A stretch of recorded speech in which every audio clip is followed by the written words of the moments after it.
Hello friends, ನಮಸ್ತೆ. Welcome back to my channel Spoorthi shine. ಎಲ್ಲರೂ ಹೇಗಿದ್ದೀರಾ? ಐ ಹೋಪ್ ಎಲ್ಲರೂ ಸೂಪರ್ ಆಗಿದ್ದೀರಾ ಅಂತ ಅನ್ಕೊಳ್ತೀನಿ. ಗೈಸ್, ನಾವು ಇವತ್ತು ನಮ್ಮ ದಾವಣಗೆರೆ ನಗರವನ್ನು ಕಾಯ್ತಿರುವಂತಹ ನಗರ ದೇವತೆ ಶ್ರೀ ದುರ್ಗಾಂಬಿಕಾ ದೇವಿಯ ಜಾತ್ರೆಯ ಬಗ್ಗೆ. ಜಾತ್ರೆಗೆ ಒಂದು ತಿಂಗಳು ಮುಂಚೆನೇ ಅಂದರೆ ಅಂದ್ರಗಂಬ ಹಾಕಿ ಹಬ್ಬಕ್ಕೆ ಚಾಲನೆ ಕೊಡಲಾಗುತ್ತೆ. ಅಂದ್ರಿಂದ ದುಗ್ಗಮ್ಮ ಮಂಟಪದ ತಯಾರಿ ಶುರುವಾಗುತ್ತೆ. ಇನ್ನೇನೋ ಫೈನಲ್ ಸ್ಟೇಜ್ ನಾವು ನೋಡ್ತಾ ಇದ್ದೀವಿ. ಗೈಸ್, ನೋಡ್ತಿದ್ದೀರಾ, ತುಂಬ ಅದ್ಭುತವಾಗಿ ಬಂದೈತೆ ಮಂಟಪ ಮಾತ್ರ. ತಾಯಿ ದರ್ಶನಕ್ಕೆ ಭಕ್ತರ ಸಾಲು, ತಾಯಿಗೆ ಮಡ್ಲಕ್ಕಿ ಕೊಡೋದು, ತಾಯಿ ದರ್ಶನ ಮಾಡ್ಕೊಳ್ಳೋದು ನೋಡೋಕ್ಕೆ ಕಣ್ಣಿಗೆ ಹಬ್ಬ. ಅಷ್ಟೇ ಅಲ್ಲ, ಎಲ್ಲರ ಮನೆ ಮುಂದೆ ಹರಕೆಯ ಕುರಿಗಳು, ಇದೆಲ್ಲ ಜಾತ್ರೆಯ ಸೊಬಗನ್ನ ಹೆಚ್ಚು ಮಾಡುತ್ತೆ. ಅದರಲ್ಲೂ ಈ ವರ್ಷ for the first time Davanagere Duggamma ಜಾತ್ರೆಯ ಪ್ರಯುಕ್ತ ದುಗ್ಗಮ್ಮ ಕರಿಪಿಚ್ಚಲ್ಲಿ ಎಕ್ಸಿಬಿಷನ್ ಸಹ ಆಗ್ತಾ ಇದ್ದಾರೆ. ನೋಡ್ತಿದ್ದೀರಾ, ತಯಾರಿ ಸಹ ನಡೀತಾ ಇದೆ. ಒಂದು ಕಡೆ parking, exhibition. For the first time ದುಗ್ಗಮ್ಮನ ಜಾತ್ರೆಗೆ ಇಲ್ಲಿ ಎಕ್ಸಿಬಿಷನ್ ಮಾಡ್ತಾ ಇರೋದು. ಪಾರ್ಕಿಂಗ್ ಇತ್ತಾ ಇಲ್ಲಿ? ಈ ಸಲಿಂದ ಎಕ್ಸಿಬಿಷನ್ ಮಾಡಿದ್ದಾರೆ. ದೊಡ್ಡದಾಗುತ್ತಲ್ಲ ಫೀಲ್ಡು, ಹಾಗಾಗಿ ಪ್ರತಿ ಮಂಗಳವಾರ ಶುಕ್ರವಾರ ತಾಯಿಗೆ ವಿಶೇಷವಾದ ಅಲಂಕಾರವನ್ನು ಮಾಡ್ತಾರೆ. ಮತ್ತು ಆ 2 ದಿನವೂ ಸಹ ತಾಯಿಯ ಪ್ರಸಾದ ನಿಲಯದಲ್ಲಿ ಪ್ರಸಾದ ವ್ಯವಸ್ಥೆ ಇರುತ್ತೆ.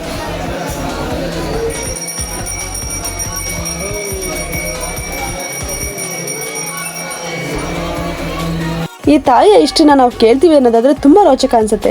ಯಾಕಂದರೆ ದುಗ್ಗತ್ತಿಯಿಂದ ದುಂಡು ಕಲ್ಲು ರೂಪದಲ್ಲಿ ಬಂದು ದಾವಣಗೆರೆಯ ಅಧಿದೇವತೆಯಾದಂಥವಳು. ಹೌದು ಗೈಸ್, 1934ರಲ್ಲಿ ಈ ದೇವಸ್ಥಾನ ಆಯಿತು. ಅದಕ್ಕೂ ಮುಂಚೆ ಮುಸ್ಲಿಂ ಬಳೆ ವ್ಯಾಪಾರಿಯೊಬ್ಬರು ಹಳ್ಳಿಗೆ ಬಳೆ ವ್ಯಾಪಾರಕ್ಕೆ ಅಂತ ಹೋಗ್ತಿದ್ರಂತೆ ನಮ್ಮ ದಾವಣಗೆರೆಯಿಂದ. ಹಾಗೆ ದುಗ್ಗತ್ತಿಗೂ ಸಹ ಬಳೆ ವ್ಯಾಪಾರದ ಮೇಲೆ ಹೋಗಿದ್ರಂತೆ. ಆದರೆ ಅವತ್ತು ಇಡೀ ಊರೆಲ್ಲ ತಿರುಗಿದ್ರು ಬಳೆ ವ್ಯಾಪಾರ ಆಗಲೇ ಇಲ್ಲ. ಇನ್ನೇನು ರಾತ್ರಿನೇ ಆಗೋಯ್ತು. ಇಷ್ಟೊತ್ತಲ್ಲಿ ಊರಿಗೆ ಹೋಗೋದಂತೂ ಆಗಲ್ಲ ಅಂತೇಳಿ ಅಲ್ಲೇ ದುಗ್ಗಮ್ಮನ ದೇವಸ್ಥಾನದಲ್ಲಿ ಏನವ ತಾಯಿ ಇವತ್ತೆಲ್ಲ ಸುತ್ತಾಡಿದ್ರು ಒಂದು ಬಳೆನೂ ವ್ಯಾಪಾರ ಆಗ್ಲಿಲ್ಲಲ್ಲ ಅಂತ ಹೇಳ್ತಾ ಮಲ್ಕೊಂಡ್ರಂತೆ. ಆ ರಾತ್ರಿ ಅವನ ಕನಸಲ್ಲಿ ದುಗ್ಗವ್ವ ಬಂದು, ಬೆಳಗ್ಗೆ ನೀನು ವ್ಯಾಪಾರಕ್ಕೆ ಹೋಗ್ಬೇಕಾದ್ರೆ 5 ಬಳೆನ ನನಗೆ ಸಲ್ಲಿಸಿ ನಂತರ ಬಳೆ ವ್ಯಾಪಾರಕ್ಕೆ ಹೋಗು ಅಂತ ಹೇಳಿದ್ರಂತೆ. ಅದೇ ತರ ಆ ವ್ಯಾಪಾರಿ ಬೆಳಗ್ಗೆ ಎದ್ದು ತಾಯಿಗೆ ನಮಸ್ಕಾರ ಮಾಡಿ 5 ಬಳೆನ ತಾಯಿಗಿಟ್ಟು ವ್ಯಾಪಾರಕ್ಕೆ ಹೋದ್ರಂತೆ. ಅವತ್ತು ಬಳೆ ವ್ಯಾಪಾರ ತುಂಬಾ ಚೆನ್ನಾಗಾಯ್ತು. ಅಂದ್ರೆ ವ್ಯಾಪಾರಿ ಕಡೆ ಇರೋ ಬಳೆ ಎಲ್ಲ ಖಾಲಿ ಆಯ್ತು.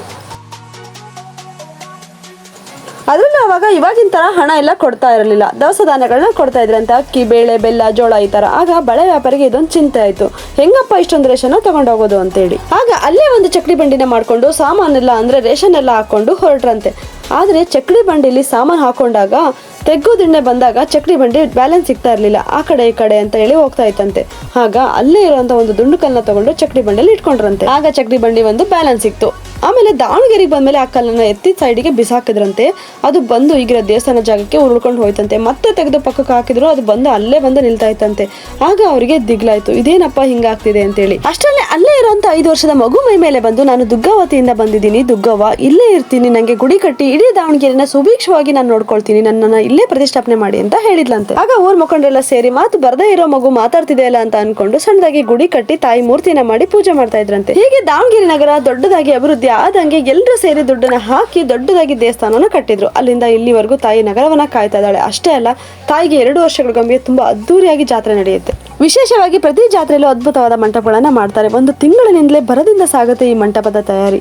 ಭಕ್ತರು ಬೇಡದ ಇಷ್ಟಾರ್ಥಗಳನ್ನ ಈಡೇರಿಸುತ್ತಾ, ಕಷ್ಟ ಕಾರ್ಪಣ್ಯಗಳನ್ನ ಕರಗಿಸುತ್ತಾ ತಾಯಿ ಎಲ್ಲರನ್ನೂ ಹರಿಸ್ತಿದ್ದಾರೆ. ಹಾಗೆ ತಾಯಿ ಅಕ್ಕಪಕ್ಕದಲ್ಲಿರೋ ದೇವತೆಗಳು ಅಂತಂದ್ರೆ ಮೊದಲಿಗೆ ಗಣೇಶ, ಬಸವಣ್ಣ, ಕಲ್ಲೇಶ್ವರ, ಎಡಪಕ್ಕದಲ್ಲಿರೋ ಬ್ರಹ್ಮದೇವರು, ಮಹಾವಿಷ್ಣು, ಸೂರ್ಯನಾರಾಯಣ, ವೀರಭದ್ರೇಶ್ವರ, ಮತ್ತೆ ಮಕ್ಕಳು ದೇವರು ಅಂತಂದ್ರೆ ಮೈಲಮ್ಮ, ದಡಾರದಮ್ಮ, ಸುಂಕದಮ್ಮ, ಕೆಮ್ಮಿನಮ್ಮ. ಹೀಗೆ ಮತ್ತೆ ಮಕ್ಕಳಿಗೆ ಕೆಮ್ಮು ಬಂತು ಅಂದ್ರೆ ಈ ತಾಯಿಯ ಸನ್ನಿಧಿಯಲ್ಲಿ ಕಾಯಿನ ಉರುಳು ಬಿಟ್ರೆ ಕೆಮ್ಮು ನಿಲ್ಲುತ್ತೆ ಅನ್ನೋ ನಂಬಿಕೆ ಇದೆ.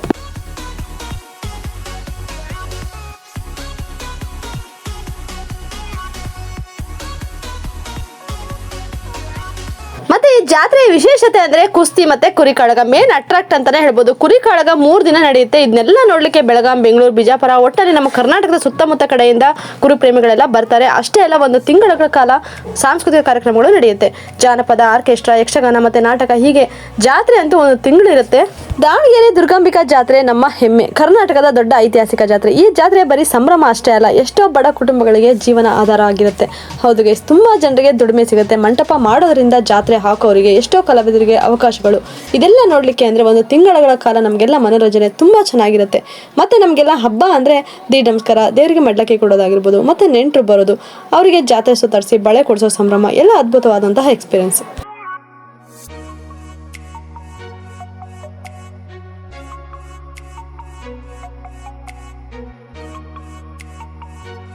ಸುತ್ತಮುತ್ತ ರಾಜ್ಯಗಳಿಂದ ಅಷ್ಟೇ ಅಲ್ಲ ಬೇರೆ ದೇಶಗಳಿಂದನೂ ಸಹ ಭಕ್ತರು ತಾಯಿ ದರ್ಶನಕ್ಕೆ ಬರ್ತಾರೆ. ಅಷ್ಟೇ ಅಲ್ಲ ಪ್ರತಿ ವರ್ಷ ಕಾರ್ತಿಕೋತ್ಸವದಲ್ಲಿ ಸಾವಿರಾರು ಮಂದಿ ಸೇರ್ತಾರೆ. ಪ್ರತಿ ದಸರಾದಲ್ಲೂ ತಾಯಿಗೆ ನಿತ್ಯವೂ ಒಂದೊಂದು ವಿಶೇಷವಾದ ಅಲಂಕಾರ. ಆ ಅಲಂಕಾರದಲ್ಲಿ ತಾಯಿಯನ್ನ ಕಣ್ತುಂಬಿಕೊಳ್ಳೋದೇ ಒಂದು ಆನಂದ.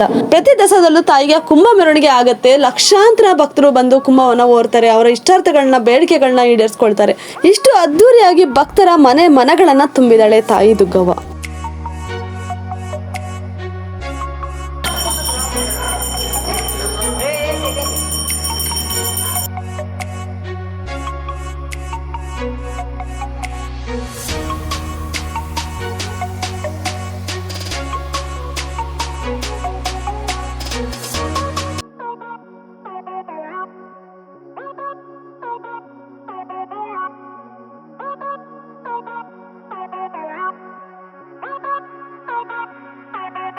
ಮಳೆ ಬರ್ದೇ ಇದ್ದಾಗ ಅಂದ್ರೆ ಬರಗಾಲ ಬಂದಾಗ ತಾಯಿ ಆವರಣದಲ್ಲಿ 5 ವಾರ ಸಂತೆನ ಹಾಕ್ತಾರೆ. ಅವಾಗ ಮಳೆ ಆಗುತ್ತೆ. ತಾಯಿಯು ಭಕ್ತರ ನಂಬಿಕೆನ ಎಂದೂ ಸುಳ್ಳು ಮಾಡಿಲ್ಲ.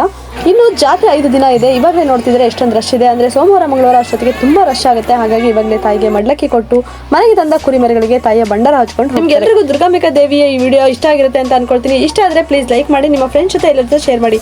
ಹಾಗೆ ಯಾರೆಲ್ಲ ಈ ವಿಡಿಯೋನ ಸಬ್ಸ್ಕ್ರೈಬ್ ಮಾಡ್ಕೊಳ್ಳದೆ ನೋಡ್ತಾ ಇದ್ದೀರಾ ಪ್ಲೀಸ್ ಸಬ್ಸ್ಕ್ರೈಬ್ ಮಾಡ್ಕೊಳ್ಳಿ. ನೆಕ್ಸ್ಟ್ ವಿಡಿಯೋ ಜೊತೆ ಮತ್ತೆ ಸಿಗೋಣ. Thanks for watching. ಬಾಯ್.